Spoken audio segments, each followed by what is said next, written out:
friends, today we're going to be making delicious chocolate and cherry scones, one of my very favorite scone recipes. So let's get started. Let's start with our dry ingredients here. We've got 3 cups of flour. I'm just going to give it a little whisk to get it going. To that, we've got a ½ teaspoon of salt. This is just table salt, not kosher salt. 2 tablespoons of baking powder. That's going to be our leavening agent. So we'll get that. And we've got 1/3 cup of sugar. Okay, so we'll add those in. Sugar for sweetness, baking powder to make it rise, and salt to give it that flavor. You always want to add some salt into baking. It always brings out the sweetness. We're going to give that a little whiskey whisk here. Make sure it's all incorporated. That looks great. And then to that, we're going to add 8 tablespoons of unsalted butter. Because I added salt in, I always like to get unsalted butter. That way you can control the salt in your recipe, which is really important in baking too. It's very scientific, not like cooking where you can just do a little pinch of this and pinch of that. So 8 tablespoons of unsalted butter going in here.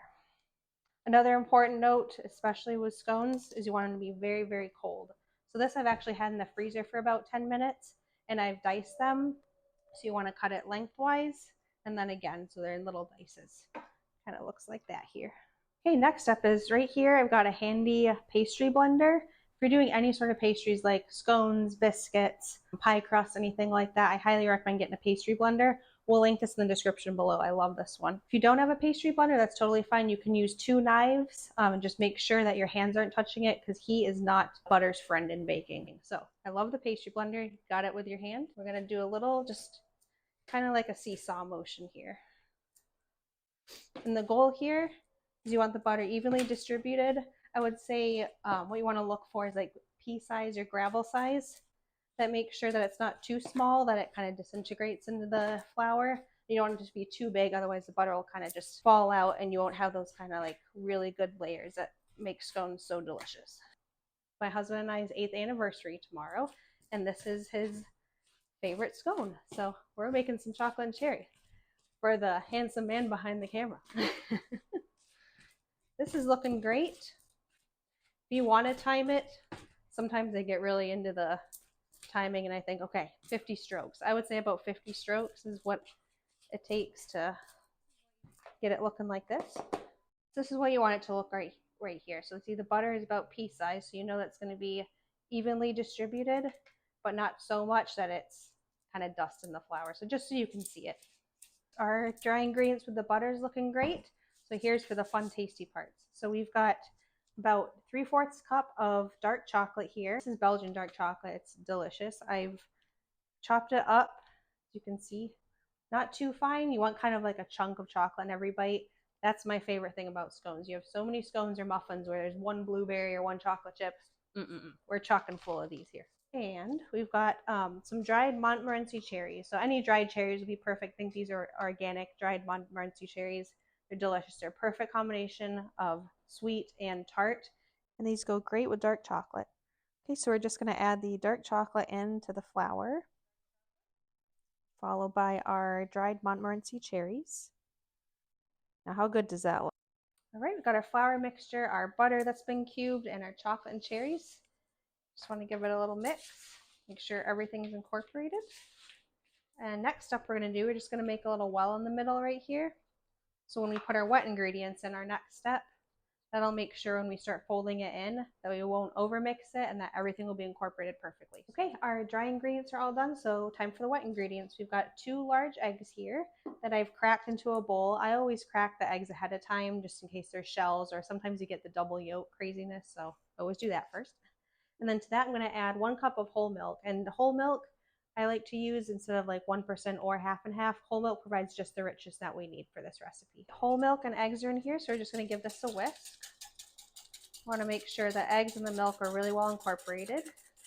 And the way you know this, once you do it for about 10 seconds, you'll see it's kind of frothy there. You'll see there's no egg yolk left. I've had that a couple times where it's not mixed, so make sure you give it a good, and it'll be in a pale yellow color. So that's how you know it's good. Milk and eggs are all nicely whisked together. The next step we're going to do before we shape our scones, just going to reserve 2 to 3 tablespoons of the mixture.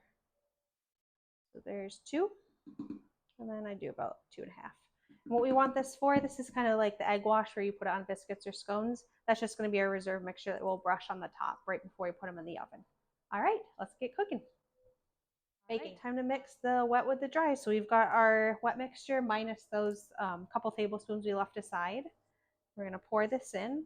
Remember, we've got our well going here. So we're gonna pour the wet into the dry. And then what we're gonna do is just gently fold it here. So what you wanna do when you're folding the dry and the wet ingredients, always err on the side. If you see a little bit of flour off, that's perfect, but don't overmix. So when you overmix with something like this, you're going to start developing the gluten in the flour, and that equals a tough scone. So where something where bread where you'd want to knead it and really get the flour going there, scones and kind of quick breads, that kind of thing, that's going to be the opposite. Okay, so this is exactly what you want it to look like. There's a little bit of flour here, but you're going to knead it just a little bit. So better to, again, like I said, to leave it on the side of a little bit extra flour. Okay. So we're going to turn this out onto our silicone pastry mat. This is a lifesaver again with any pie crusts, anything like this. I can link to the description below too. I've done, I don't even know how many hundreds of scones on these, so they're awesome. And the other thing I have here is just a little bit of flour. I can put like a fourth a cup in. This is what you'll use for your scone cutter to put in every time we start shaping the scones. We can just take a little bit out. I put a little bit on my hands here. And then just what you want to do, bring it together. And again, the key is not to overwork. You just kind of want it in a, call it like a shaggy dough, I would call it. Okay, add a little bit more if it's getting a bit sticky, but this will be perfect. Okay. And there's no rolling pin needed here. I would just pat it out with your hand. The other great thing about these silicone mats, and if you don't have it, no worries at all, but they have kind of a circumference thing here for you. So I would pat it out to about 8 inches. We're gonna make some thick fat scones here. That's the way I like them. Nothing wimpy here. All right, our dough is all formed. So we've got a 3-inch scone cutter here. You can use mini scone cutters. You can use ones bigger than this, but this I think is just right. It's just generous enough so you don't feel too bad. I eat a lot of scones, if you can tell. Haha, just kidding. That's a baby. Baby girl's gonna like scones. All right. So we're gonna dip our scone cutter in our flour here. That'll make sure that everything comes through. And we're just gonna push it down. All right, and when you're cutting these, a big thing for scones and biscuits, but definitely for scones too, you just want to make sure you push this down. And you do not want to twist it. If you twist it, that kind of messes up the layers and the butter will spread. So just one swoop motion up and down. All right, we're going to get the last 4 cut out. This makes about 6 to 7. I would say 6 because I like a generous scone. So we'll get the rest cut out.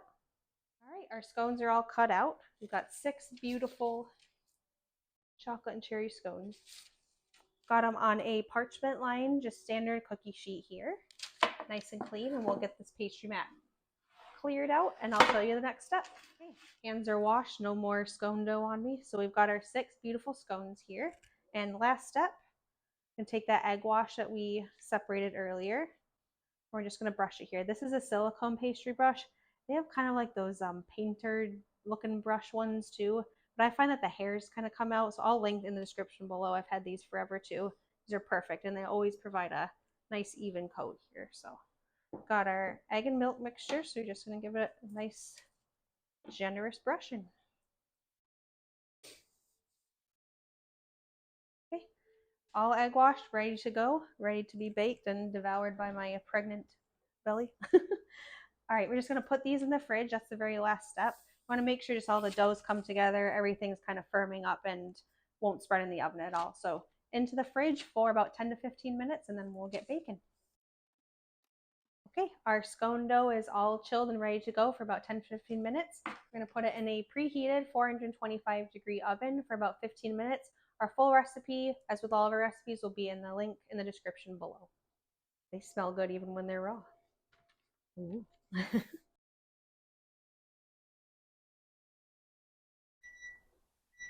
It's scone time. Scones are out of the oven. They're looking fabulous. We got the golden brown on top. The egg wash has done its job. Pearl is howling because seriously, this is our fifth or sixth take now because I am learning as we go, and I appreciate your patience. Seriously, the howling, oh my gosh. So she is very impatient. She wants a scone. Don't worry, guys. I will be getting her a pup cup, not a chocolate scone. I'm a responsible dog owner. All right. I'm going to move this to a cooling rack. Make sure the cooking stops, and that means that we can eat faster so we don't burn our mouths. All right. Looking great. We'll just have these cool a few minutes. We'll cut them in half, put some butter on them, and then we'll get to eating. We're going to pick one here. This looks like a good one. All right, we're going to cut it in half.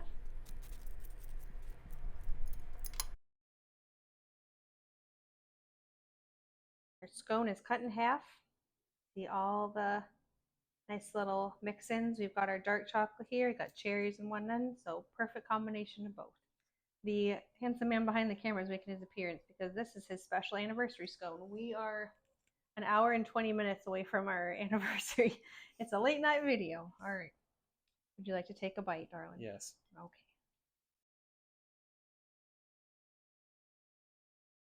All right. Happy anniversary.